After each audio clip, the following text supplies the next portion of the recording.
Stephen Miller, the world's most evil man, says the administration is apparently actively looking to suspend habeas corpus. That's cool.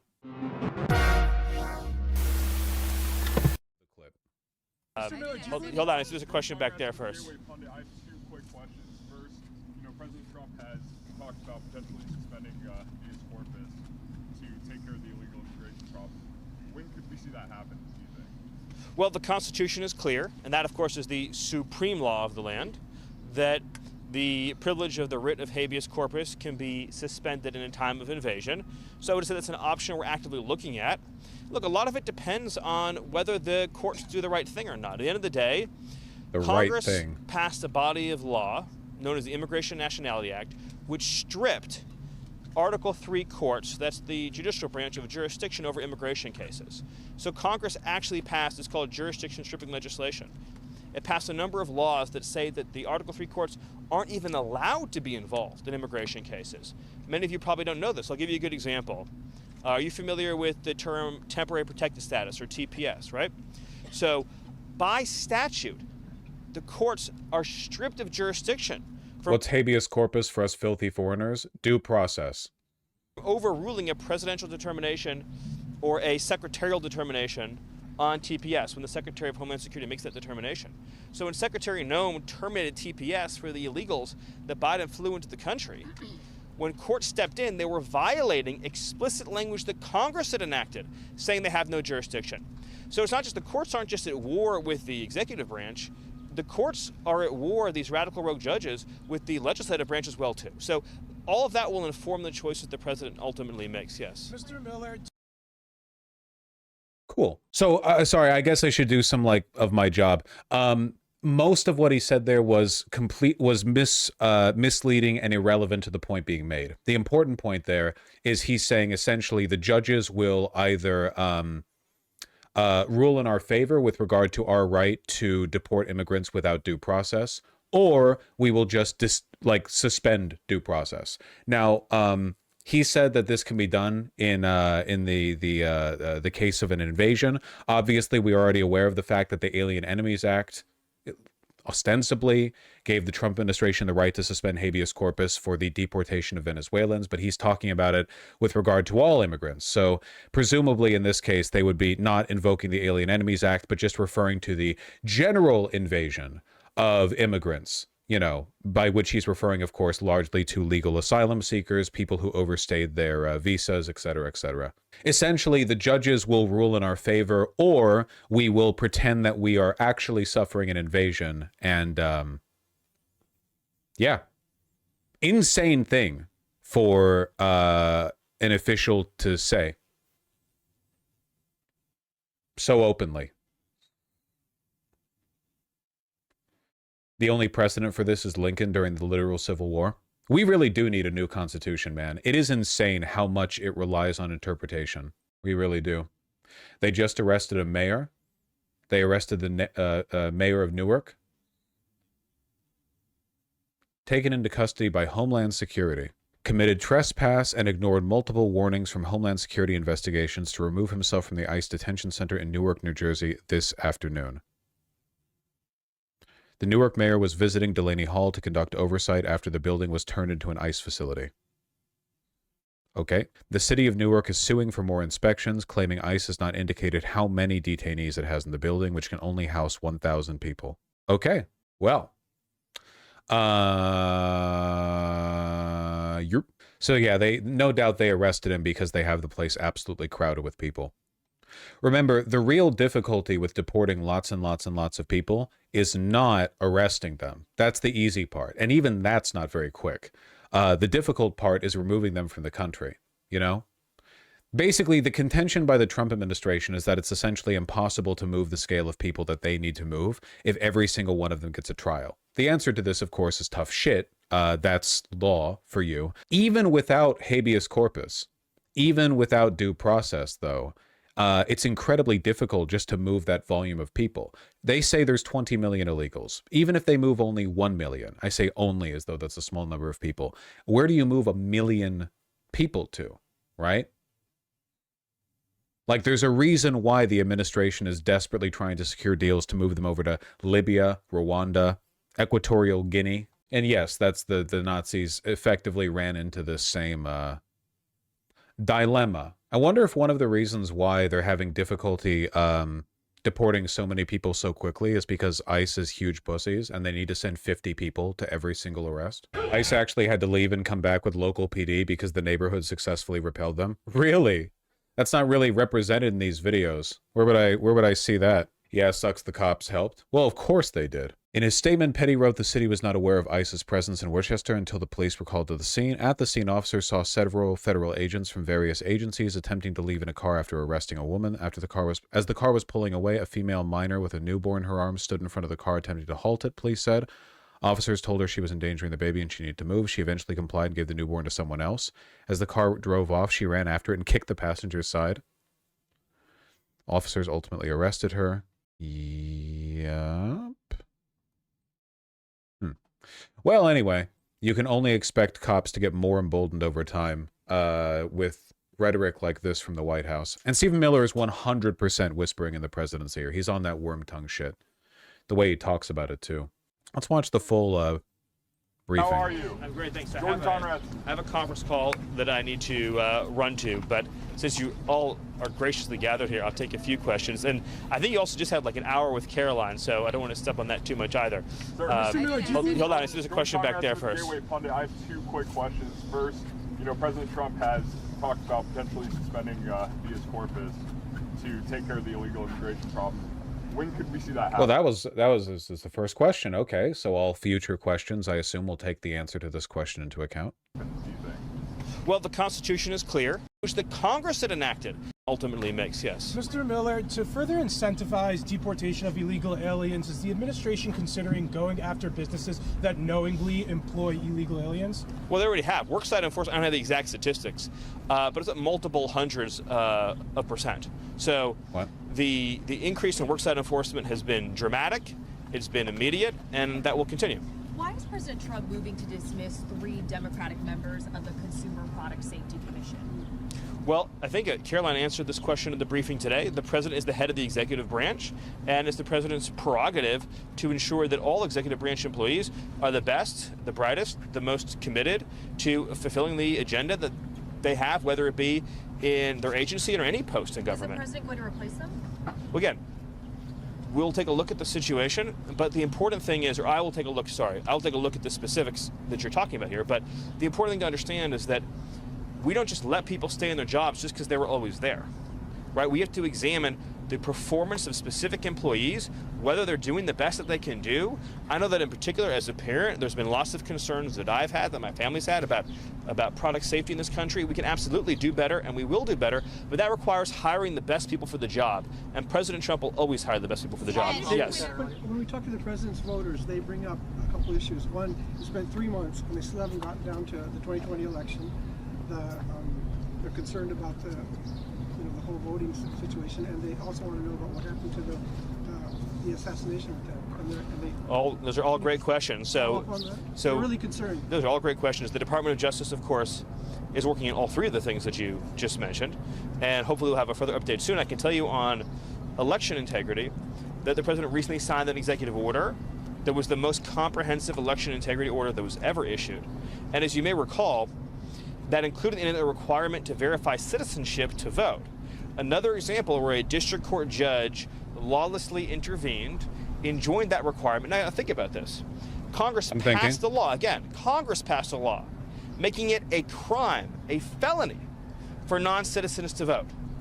And yet a judge has enjoined the executive branch from enforcing and upholding that statutory requirement.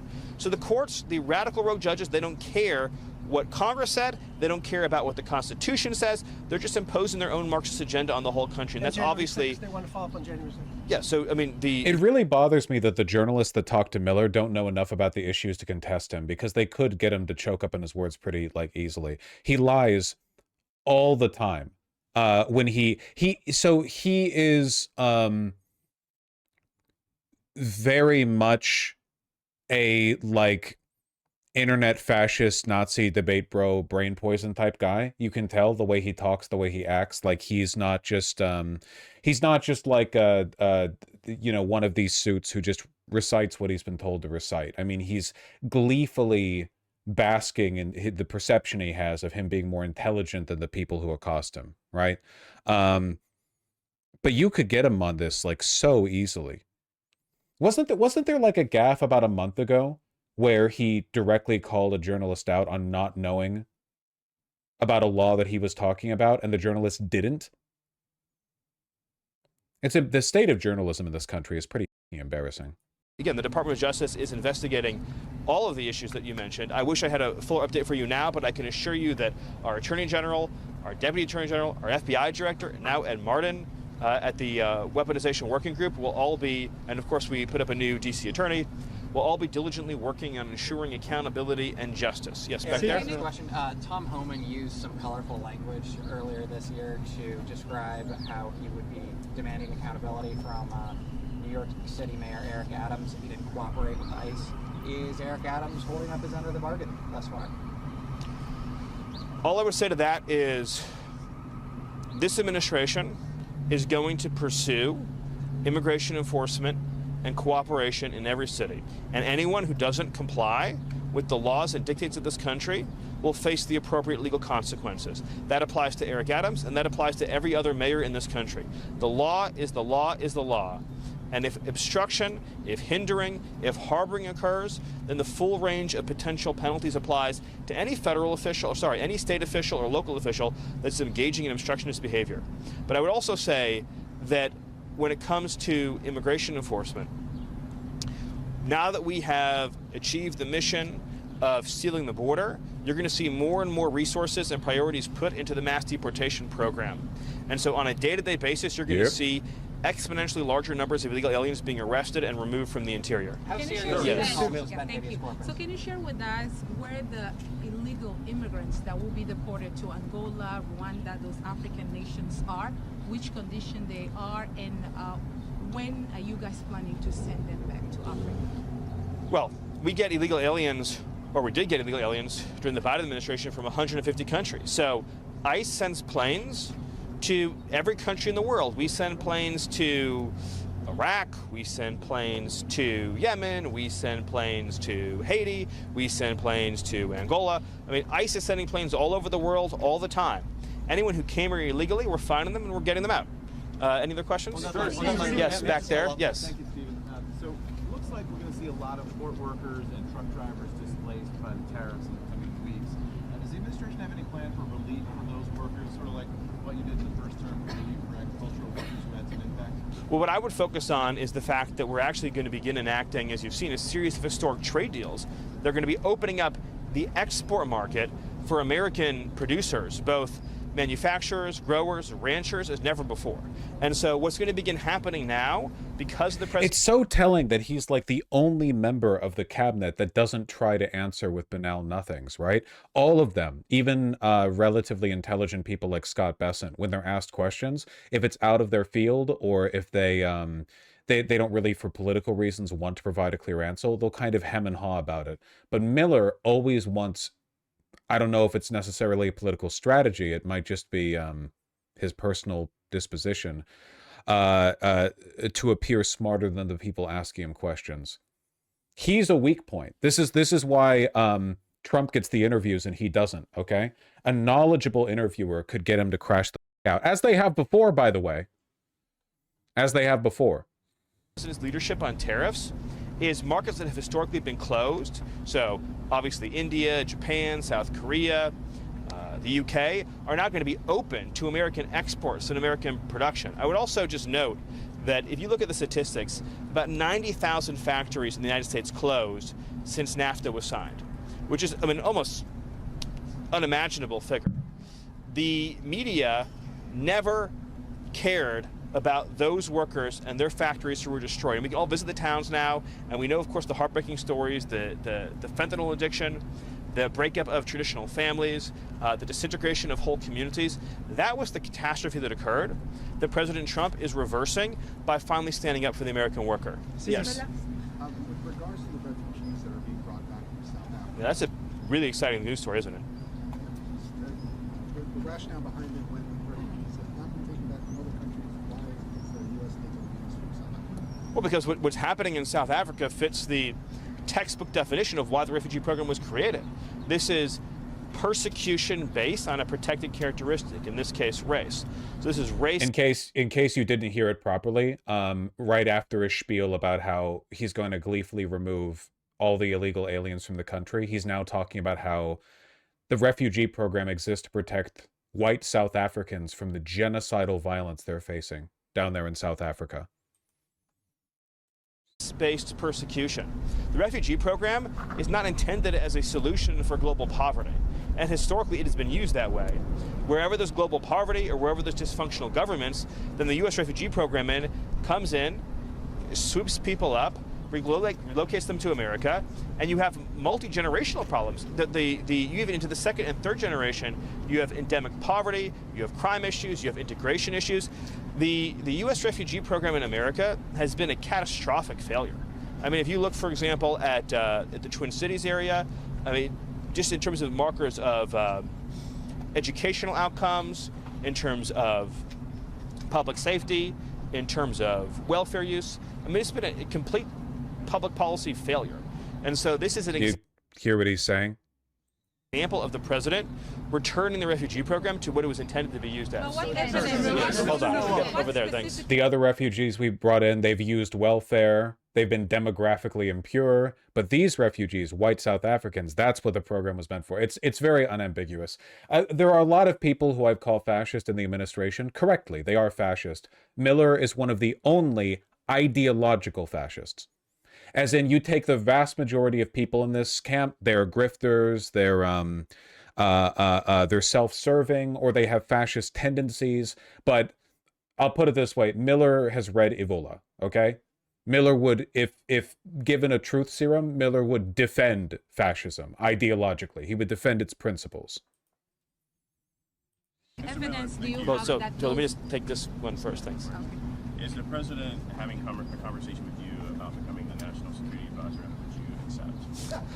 I'm very thrilled with the job that I currently have, and my focus right now is on supporting Secretary Rubio. Marco and I have become very close friends, well, I mean, especially over the last 100 days, but even before then. And I could not be more excited to work with Marco, who is truly one of the all-stars of this government, both in his role as Secretary of State and in his role as National Security Advisor. And I think the whole country is going to continue to see just how incredible Marco is. Yes. What specific evidence do the United States have that those South Africans have been severely persecuted? Well, but that they need help it's from state the- policy. There's land expropriation. There's a whole series of government laws and policies that specifically target white farmers and the white population in South Africa. That's well documented on video. And of course, you even see government leaders chanting racial epithets and espousing racial violence. So it's all very well documented. Remember what I said, internet Nazi? Again, his talking points are 100% derived from, like, culture war racist discourse. Like, you can tell the difference between a person whose racism comes from 4chan and a person whose racism comes from, like, the country club. You know? It's very obvious where it comes from with him. It's on Ukraine. Are you in a position to confirm, either kill or keep alive, the reports that you have been asking Ukraine, war-torn country, to accept some of the illegal immigrants, and why? I've never heard that before. I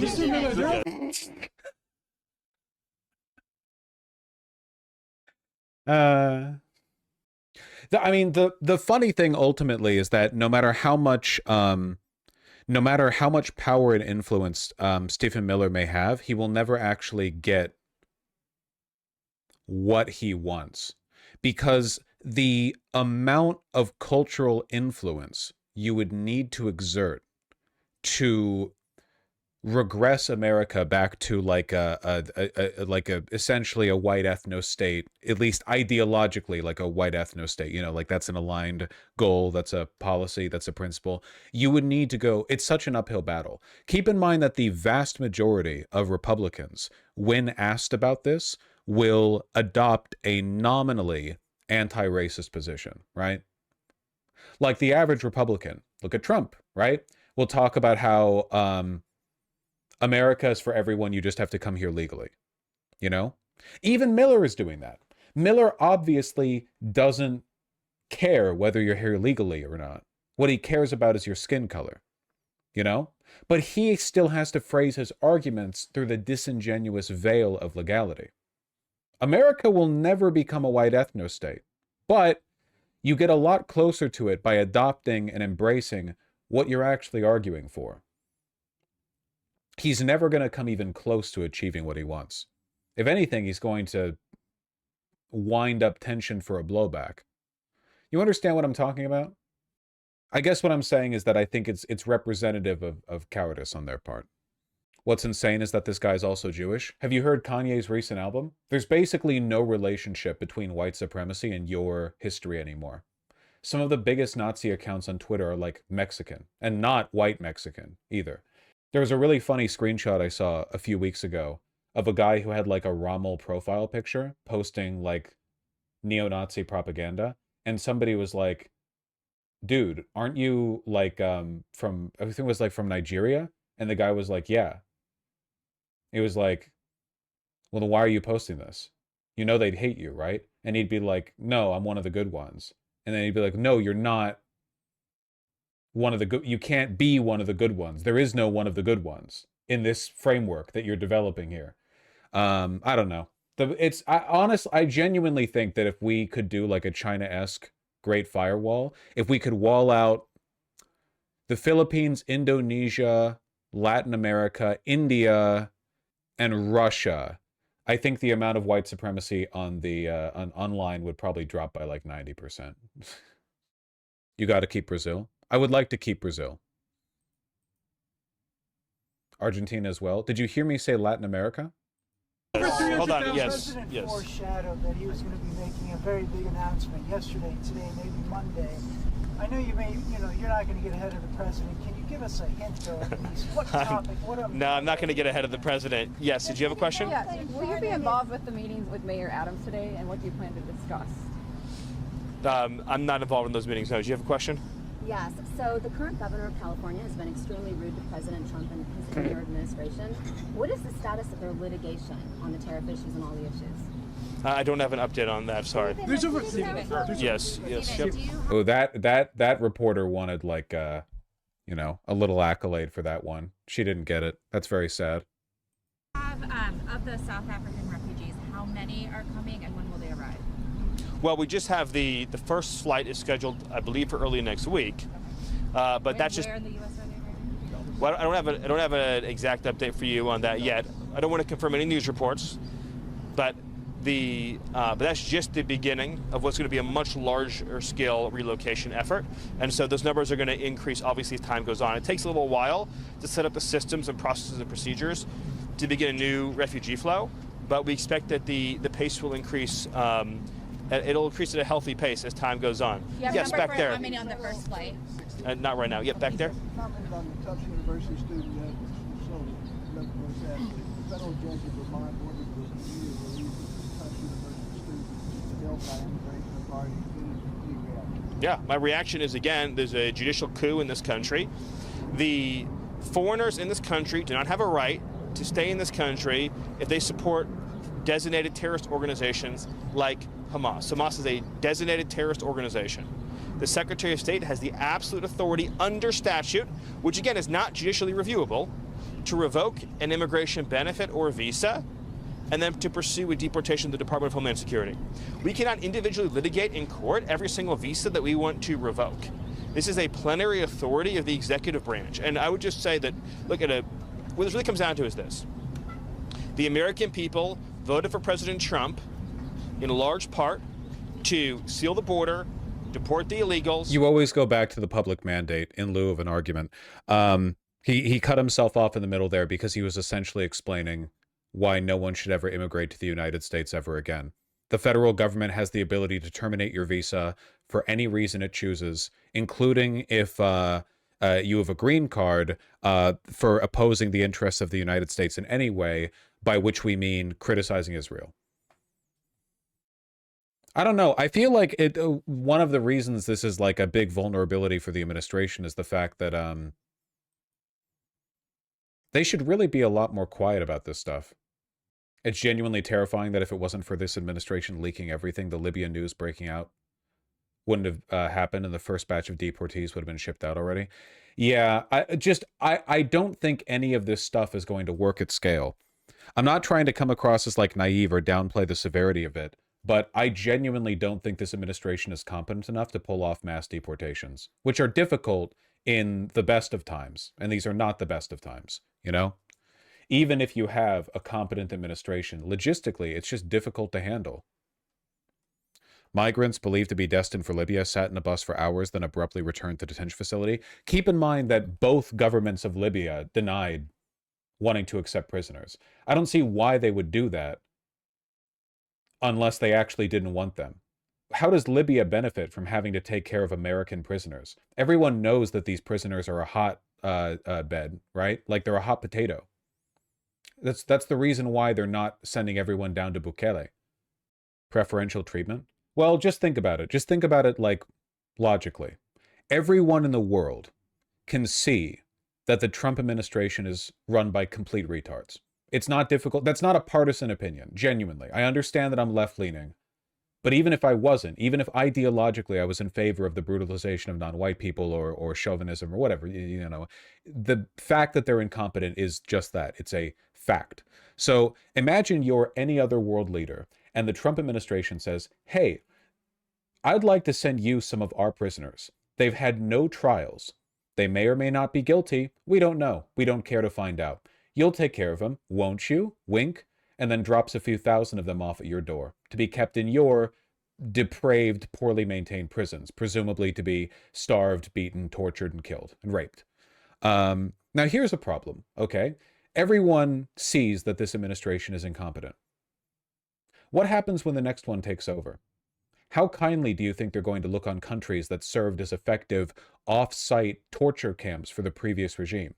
What if the Trump administration is so incompetent that the next administration of Democrats or whoever else actually ends up being a little bit retributive?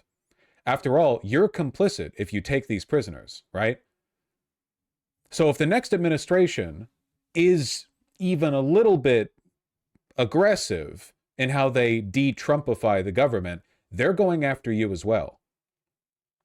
They're making you a target. So none of these fucking countries won. When the news dropped that the Trump administration was looking at a bunch of, I apologize, shithole countries to drop our prisoners off on, Equatorial Guinea, again, Rwanda, Libya. When they heard that, they said no. They don't want that heat. Bukele was uncomfortable with the fact that Trump was sending him non-convicted criminals for this exact reason. Bukele's like 35. You know? He's going to be around, presumably, for a while. He still wants to run El Salvador in a while. You know? So if he's 35 now, how old is he going to be when the next regime takes over? 40? When he's 40, what does he want? A fruitful relationship with the next government? Or to be immediately saddled with accusations that he collaborated in hosting, you know, untried Americans that were deported without trial? No. No. You get me, right? I know I'm overselling the point here. I'm just trying to explain, like, I don't think they're going to be able to find places for these deportees. There are two ways to get rid of a large number of people, right? They say they want to get rid of 20 million. That kind of removal has never happened before. Not in this way. Let's say they only want to get rid of 2 million over the course of the administration. 2 million people. Do you dump them all? They're not all one ethnicity, right? It's not like you're just moving a bunch of Mexicans back to Mexico.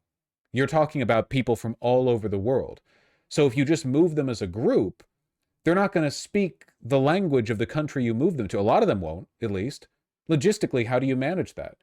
You fly out everyone to everywhere? Well, a lot of these countries aren't going to play ball because, again, you're not holding trials. So what do? You do one of two things. You build a camp for them domestically and or kill them, or you shove them into a country that can't say no. I think they're trying to treat Libya that way, but the problem is that Libya can still say no. You think Libya is going to let a 100,000 flights come in from America just unchallenged. They're going to land, drop prisoners off, land, drop prisoners. They're just going to let that happen? No, no, no, no, no.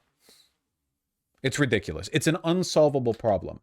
The only way they could solve this would be with the liquidation of the population they want to deport, which they can't do. Too much smoke. Where there's smoke, there's fire. They can't do it.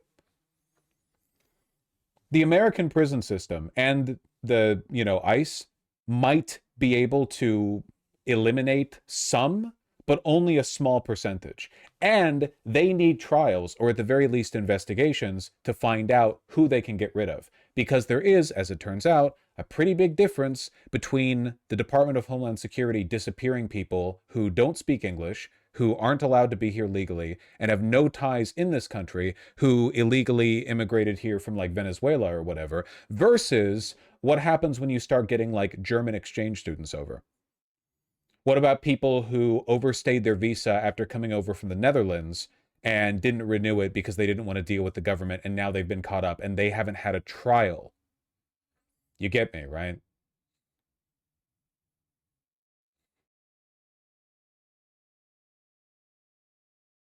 Can't do it. It's not possible. He'll never get what he wants. Miller, I mean. Not Trump. I don't think Trump really is supervising much of this. Miller's probably having the DHS send him videos of, like, immigrant mothers crying in their cells.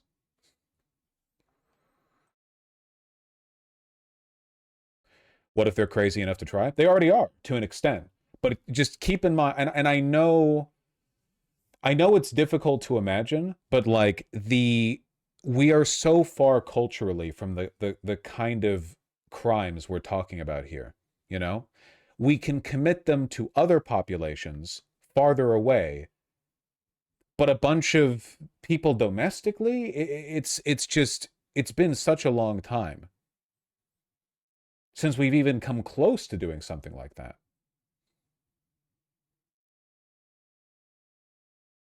I don't think it's possible.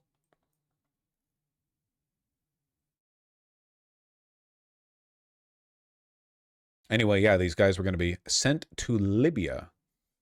The Libyan Ministry of Foreign Affairs and International Cooperation said in a statement that it, quote, categorically denies any agreement or coordination with U.S. authorities regarding the deportation of migrants to Libya. They don't want that heat. Could the Dems criminally convict Bukele/other complicit leaders in international court for working with the Trump administration? I can't say what the Democrats as they exist now would do. I can say that if Hillary Clinton were Secretary of State and in 1998 she was still picking up the pieces after a Trump regime, I think a lot of those world leaders would mysteriously disappear. If the Democrats were truly regime pilled the way they used to be, and I'm not joking, by the way, I mean that. If in between Bill Clinton's first and second term, Trump had his 2 terms, just math it out in your head. I don't fucking care. And then in like the late 90s or early 2000s, we were picking up the pieces from that. The Democrats, or at the very least the Clintons, I think they would have, I think they would have. You get me, right? Nowadays, I don't know. But would they deserve it? I say, if he's doing fascist shit domestically and you're complicit in assisting him internationally, consider it a kindness that, unlike the Trump regime, those foreign leaders would be getting a trial despite their non-citizen status.